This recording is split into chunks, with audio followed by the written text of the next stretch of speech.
Hello and welcome to Talking Aussie Books, a weekly podcast bringing readers and writers of Australian fiction together.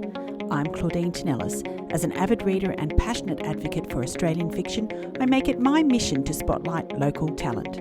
So if you're looking for your next read or simply want to learn more about the Australian literary scene, this podcast is for you. Grab yourself a cuppa, sit back and relax.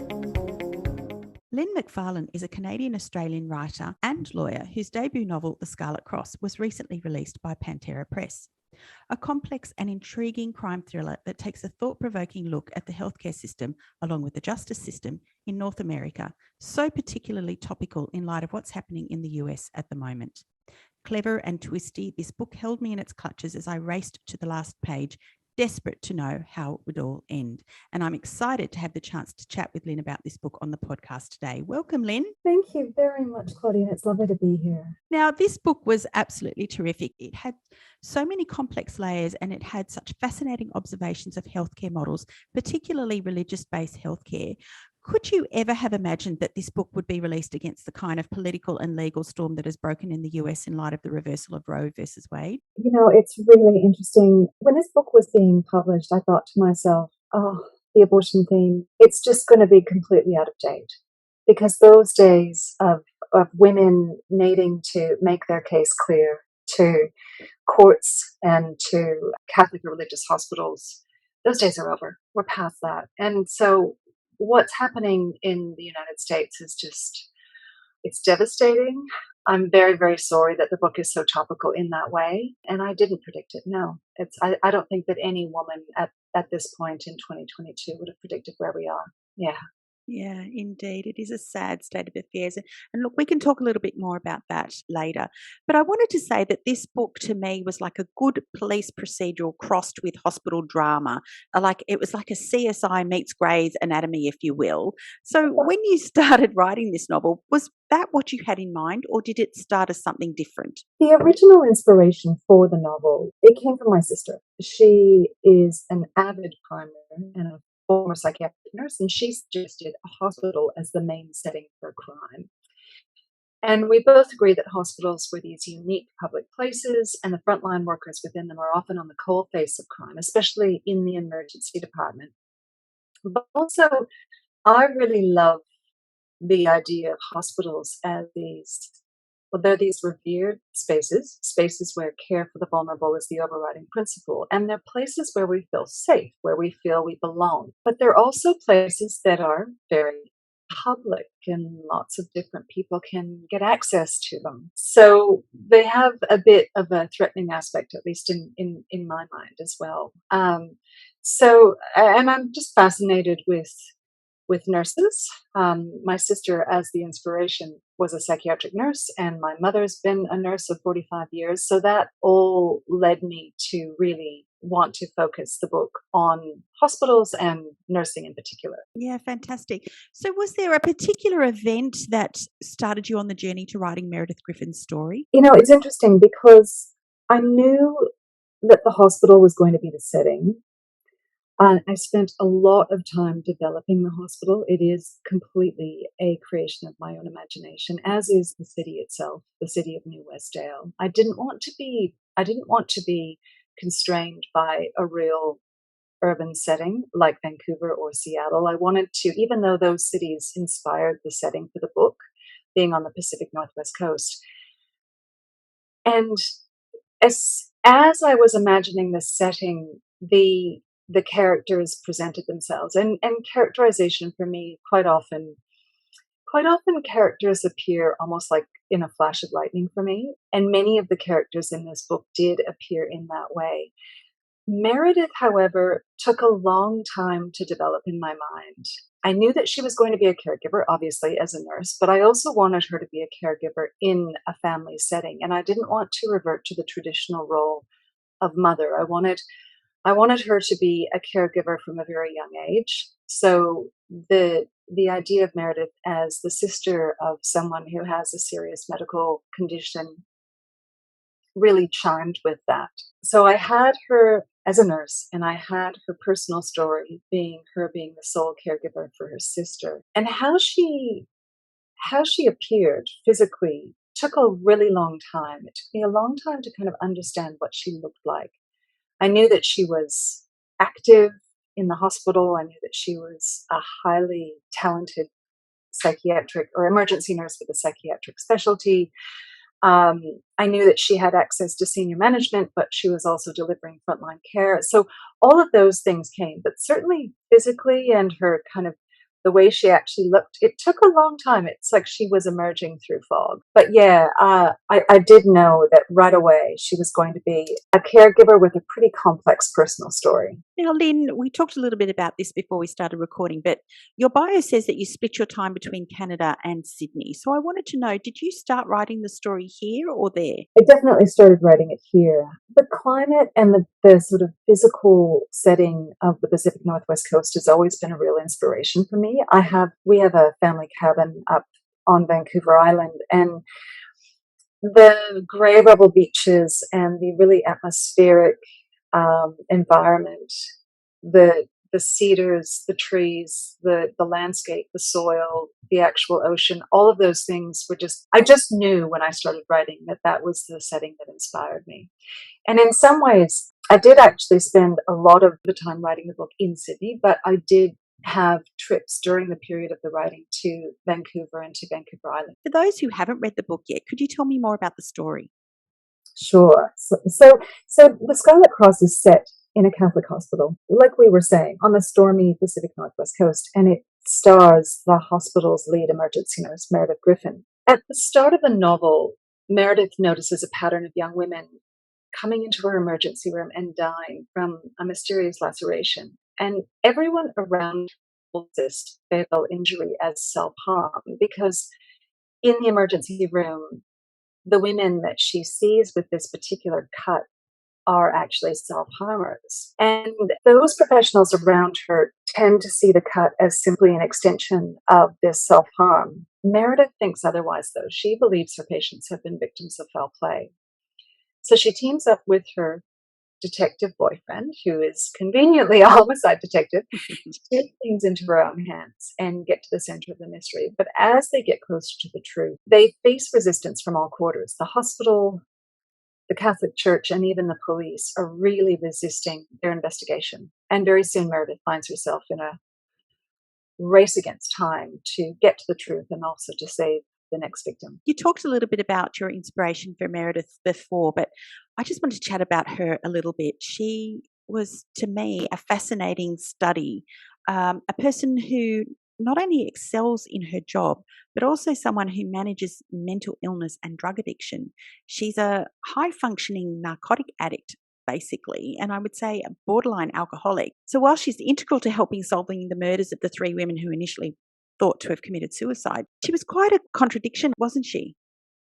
Yeah, she was. I mean, she's got the theme of addiction is really important. I've been interested in addiction for a long time. It's neurochemistry and it's ubiquity, frankly. So Meredith is addicted to benzodiazepines, which our listeners might know as Valium. In the story, the drug that she's addicted to is called Ativan, which is a form of Valium. It may be called something different in Australia, but because the location of this story is North America, we used the brand name in the Pacific Northwest coast.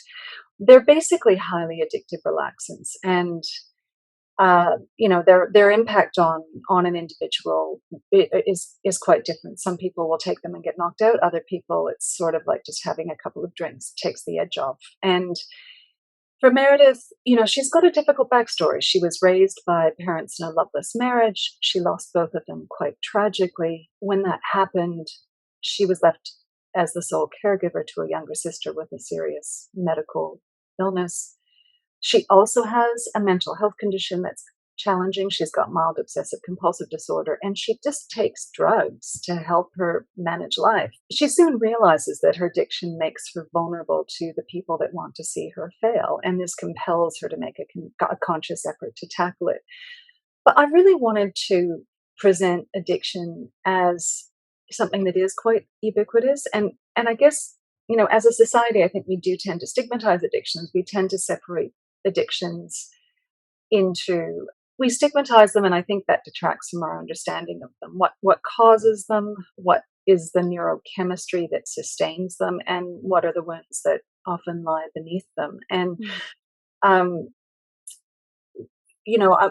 I mean, there is a part in the book where we find that Leo, Meredith's boyfriend, who's helping her on her quest to find the answer to this horrible mystery, he's also been troubled by addiction in his life, and he's the one that basically says to Meredith, we divide addiction into the good and the bad, or we stigmatize addiction, but there's also a lot of addiction in our society that we don't stigmatize. There's people who are addicted to power, who are addicted to health constraints that they put on themselves. I think as a society, I think it would be best if we could understand addiction a little bit better. It would help us be a little bit more compassionate, and also might help us identify addictions within ourselves. And certainly as a lawyer, as a professional in a very high stress profession, I do think that we need to look at how addiction might have an impact on our profession. Being a high functioning alcoholic or being a high functioning narcotic user is, I would venture, less the abnormal situation than we would think in some professions, and particularly also in the medical profession. The fact that Meredith has access to drugs as a nurse, I mean, that's a situation that doctors and nurses face. And I'm not saying that they're all addicts, but I'm saying, drug diversion in hospital is actually a reality. So as professions, we need to be compassionate and sensitive to how addiction may play a part in the way that we manage stress. Yeah, it's such an interesting thing because, I mean, when I was reading Meredith's story, I was reflecting on obviously the rise in mental health issues amongst healthcare practitioners, particularly here. I mean, I don't know the international experience, but I certainly have read about the experience here in Australia, particularly in light of COVID and the horrendous strain on the system. The mental health issues and impact on our frontline workers has definitely been evident. Meredith certainly suffers fatigue, exhaustion, and stress in her role, and I feel like it impairs her judgment in many ways. This is not an uncommon thing, is it? Absolutely not. And I never predicted COVID. No one did. I wrote the Scarlet Cross before COVID. It was completed before COVID. And I'm so glad that you've raised the coincidence of the book coming out and the very real stories of severe mental stress that our nurses and doctors face in our system. It's absolutely the same in Canada. And I think what we're finding is that medical professionals are leaving the profession because it's just become so hard. They're under so much stress. And, that has been a theme for years. Certainly in the lead up to the publication of the Scarlet Cross, I had a number of medical professionals read the book, and they all related really profoundly with the theme about the violence and stress that healthcare professionals face, particularly on the front line in emergency wards. And I just think that we as a society, I think Canada and Australia have very similar ethos about public healthcare and access to healthcare. Even though in Australia we have a private system, the fact of the matter is that no matter how you are placed financially, we do have a system that allows people to get the care that they need. And that is such a valuable public asset and so critical to, as I said, to our ethos as a society. And I guess that's my view. And I think we really need to pay attention to keeping that system working well and making sure that we've got professionals who are properly paid and have proper working conditions. I mean, nurses in New South Wales have recently had to strike in order to have their case heard by the government for appropriate patient to nurse ratios. And I hope that we get some movement on that issue for the nurses' sake, but also for our sake as a society, because they're such important workers, such important contributors to our overall well-being. Yeah, absolutely. Well said. As I mentioned in my introduction, one of the themes that you've explored in this novel is the conflict between religious based hospitals and healthcare versus bodily autonomy. This is such a vexatious issue for society at large, and I noticed a Twitter thread posted on your website which details a young woman's treatment in tragic circumstances at the hands of one such institution. So I wanted to ask you, does religion or should religion dictate how patients are treated by the healthcare system? It's a difficult question to have a black and white answer to. On one hand, I wanted Meredith to grapple with the difficulty that the Catholic health directives present for women who need the full range of robust reproductive health care and advice. To put that simply, I wanted her to grapple with the fact that patients would not be able to have access to abortion or abortion advice or termination advice in a Catholic institution. That said, I really did not want to just present the Catholic health service as an evil institution, because we all know that the Catholic health system has also provided incredible services in other ways. And so none of this is easy. Speaking as a woman, it's really important for individuals with health conditions to have access to all information and all services. And at the end of the day, to make sure that all health concerns are being addressed. And I do have on my Twitter feed some pretty strong viewpoints about access to abortion. I think it's a fundamental right for women. And I think that it has to occur within, you can't limit access to abortion and at the same time not provide ongoing support to women who are facing raising children with limited economic power, or having to go through a pregnancy while they're in a domestically violent situation, or have been the victims of incest. To me, it's just such a hopeless situation that you're basically resigning certain people in the society to. I can't be strident about the Catholic healthcare system, because I do think that there are both women and men in that system who are delivering important care. But access to abortion doesn't have to happen in those institutions. But there needs to be a very, very clear way for women who are in those institutions to get the help that they need when they need it. I hope that answers the question. Yes, I agree with you. I think religious-based healthcare institutions offer a very valuable service in our society. I completely understand where you're coming from. It's a difficult line to walk, yeah? Yeah, it is. It is. I think fundamentally, if Catholic institutions or religious-based institutions were to ensure that women coming in who are dealing with reproductive health issues, whatever they may be, have access to other institutions that can provide them with that help, then I think that would probably be the most ideal situation. But it means that people have to cooperate across the lines of their belief. And it means that there needs to be a respect on both sides, I don't know if we can achieve that.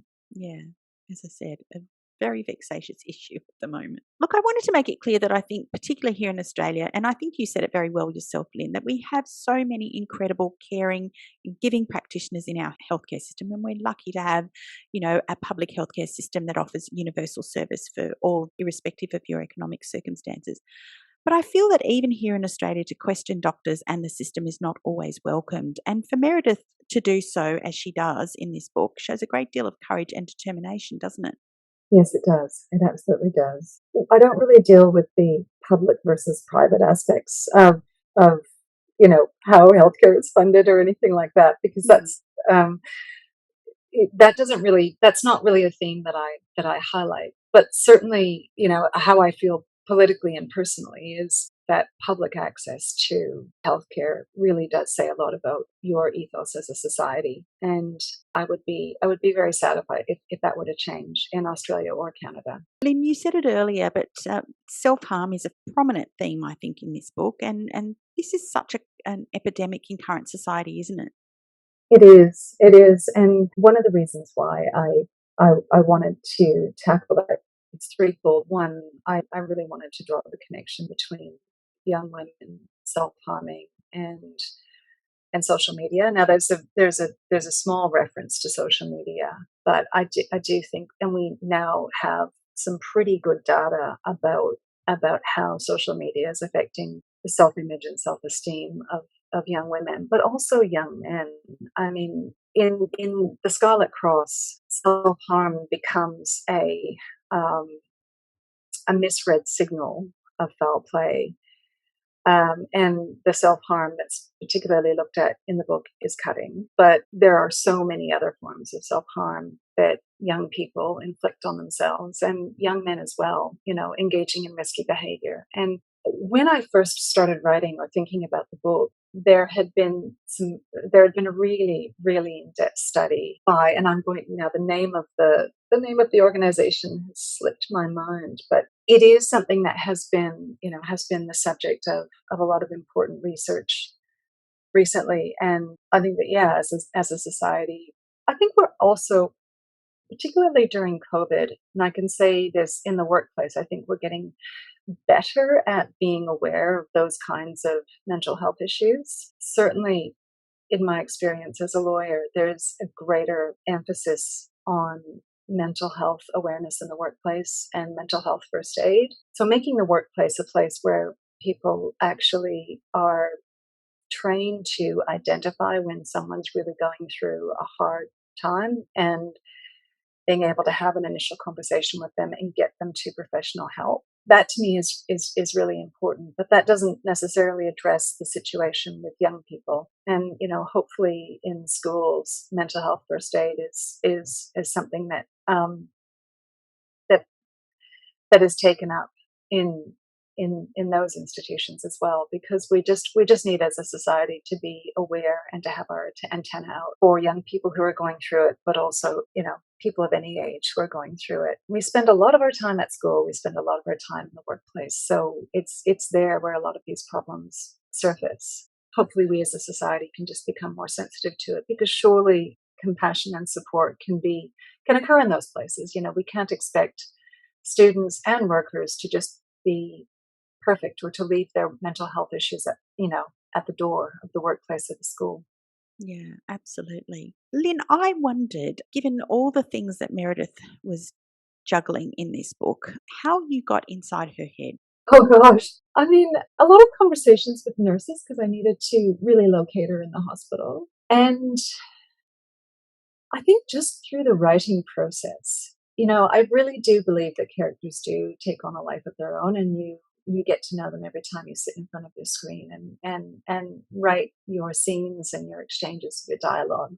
And there's a lot that I ended up discarding with Meredith. Like I said, she took a long time, because at the beginning of the story, she is really going through it. She's going through a high intensity time with her sister. She's going through a new relationship, and she's addicted. She's addicted to drugs, and that makes her quite an unstable character at the beginning. And she's got this very strong instinctive drive about what's happening in her emergency ward. She really has this instinctive view about what's going on with her patients. But she's doubtful about herself, and she questions herself. And I really relate to that. In the last couple of years, I've been learning more and more about the gut-brain connection, and the fact that gut instinct, quite often we pass it off and we dismiss it as just simply speculative thinking or loose thinking. But I do have this very firm belief that, particularly with experts who have a significant amount of knowledge and expertise, they come to viewpoints that feel actually like gut instinct, but it's not gut instinct. It's actually a significant amount of knowledge and experience that gets kind of funneled and distilled in the moment. And good, knowledgeable experts often have a gut instinct and then go through the analysis and the logic to test that gut instinct. I guess the reason why Meredith took a long time to develop was because in the novel, she actually goes through that process of having a gut instinct, not trusting it, or going through these waves of trust and distrust of herself. And then finally she's driven to follow this gut instinct, but it's not without doubt. And then there's a point when she goes, no, this is real.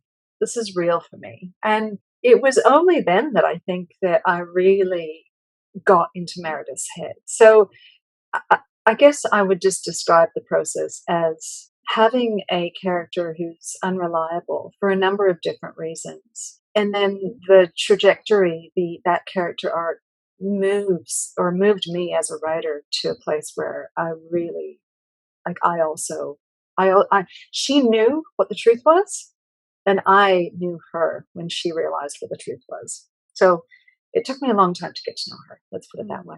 Okay, yeah, fair enough. What other research did you have to do to bring this story to the page? Definitely a lot of research into hospitals. I got the opportunity and the privilege actually to get a tour of some hospitals early in the writing.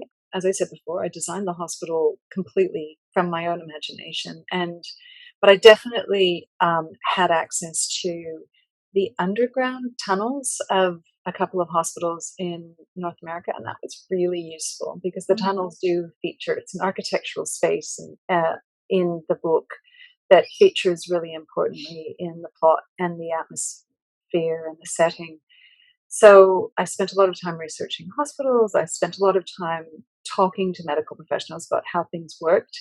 One of the struggles I had was placing Meredith in a hierarchy that allowed her to have access to senior management and the board, but also ensured that she was also delivering frontline care. So she had to have a kind of position within the hospital that gave her access to a lot of different levels of the organizational hierarchy.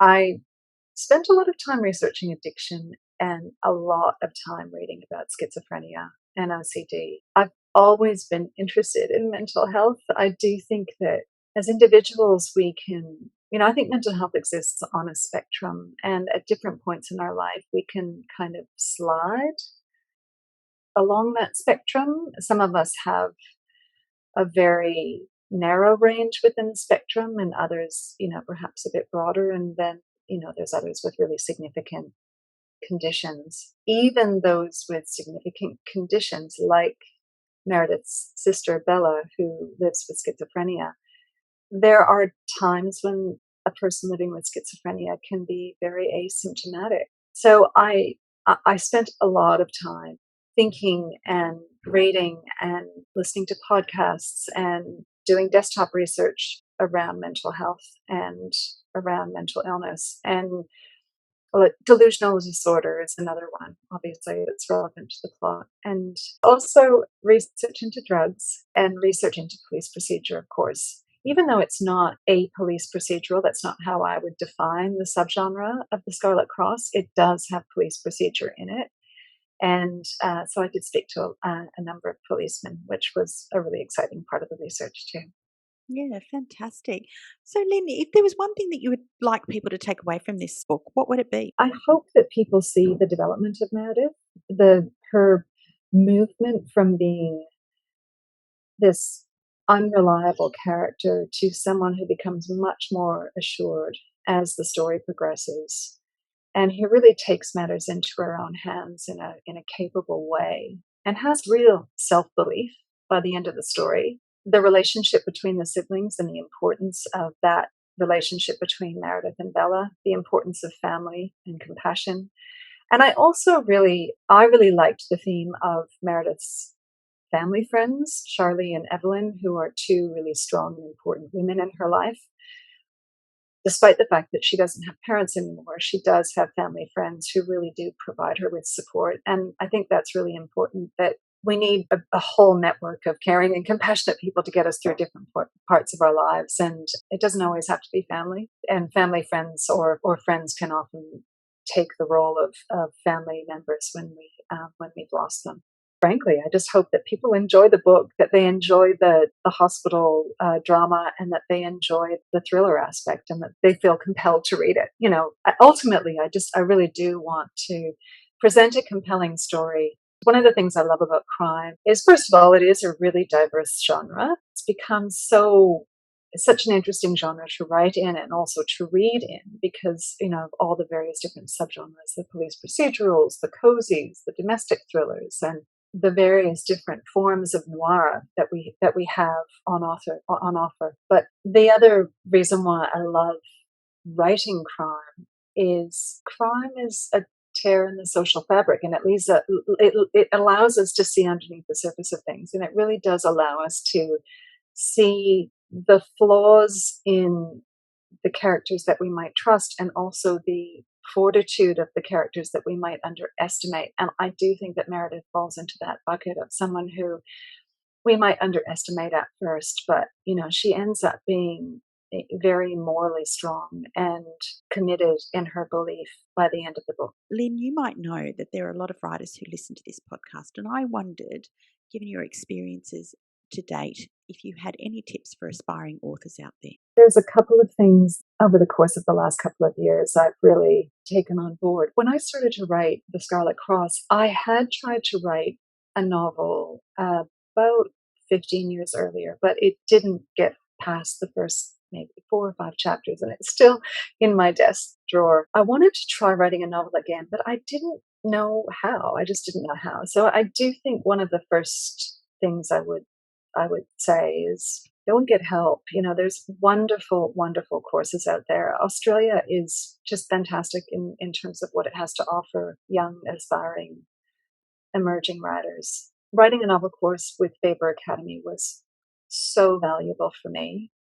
It's where I laid the pipes for the Scarlet Cross. And it really did take, it was a deep dive into characters, setting, plot, the publishing industry, how to deal with time in your novel, how to deal with point of view. These are really important elements of craft. Writing New South Wales, and New South Wales is a great organization that has a really, really excellent selection of courses, the Faber Academy, and also mentorship was really important. Like the Australian Writers Mentorship Program was invaluable to me. I was so lucky to have Catherine Heyman as a mentor, and it actually forced me to get words on the page. There's a really significant word count that you have to deliver for that mentorship program, and that's a big part of writing, is just getting the words on the page. And so that's the first thing I would say. Just study and practice was a big part, an important part for me. And the other important part is having self-belief.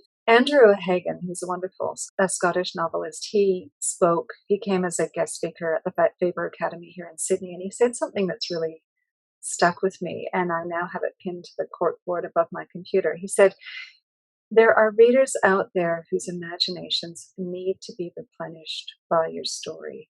And it was just such a statement of faith, and a real stirring way to say, keep going, and that leads me to the final message, which really is persist. You just have to persist with the story. And also, once you've got that story, with trying to find an agent and trying to find a publisher, persistence is everything. And I guess that first accomplishment, getting the manuscript done, there are many that say consistent effort daily is what got them there, and I would agree with that, but I certainly couldn't do that every day as a lawyer, as a practicing lawyer. I did have to bring myself to the computer. Every time I had in my schedule that this was my writing time, I had to sit myself down. And just another quote from another famous writer, Geraldine Brooks, who I think I've read every single thing she's written, except I haven't read Horse yet. I'm looking forward to sitting down with that shortly. But she has this wonderful chastisement to writers, which I also have on my corkboard, and it's a question. She asks, do bricklayers get bricklaying block? And it's a great, almost an admonishment to stop waiting for inspiration. Just sit down in front of your computer and start to lay those bricks, start to write those words. And I definitely agree with that. Once you start writing and start putting the words on the page, you do tend to achieve some level of flow. Those 3 things, study and practice, self-belief, and persistence, are the 3 things I would emphasize. If listeners out there wanted to learn more about you and your books, where can they find you? I think the best place is to go to my website, and also I do really enjoy Instagram. I've got an Instagram account, and I'm also on Twitter. Twitter, I tend to talk more about social and political issues. But if anyone wants to know events that I'm going to be speaking at or festivals and such, it's on Instagram and on my website. Fantastic. Lyn, The Scarlet Cross was an eye-opening, gripping read that I thoroughly recommend to crime fiction lovers out there. I wanted to thank you very much for joining me on Talking Aussie Books today. Oh, thank you so much, Claudine. I really, really enjoy your podcast, and I'm so grateful that you do this and help us all get our personalities and our work out there to our readership. Thank you. That's a wrap, folks. If you enjoyed this podcast episode, please drop me a line via my webpage at claudineternellis.com, via Instagram, Facebook or Twitter. Alternatively, consider leaving a review on Apple Podcasts, Spotify or Google Podcasts. Until next time, happy reading.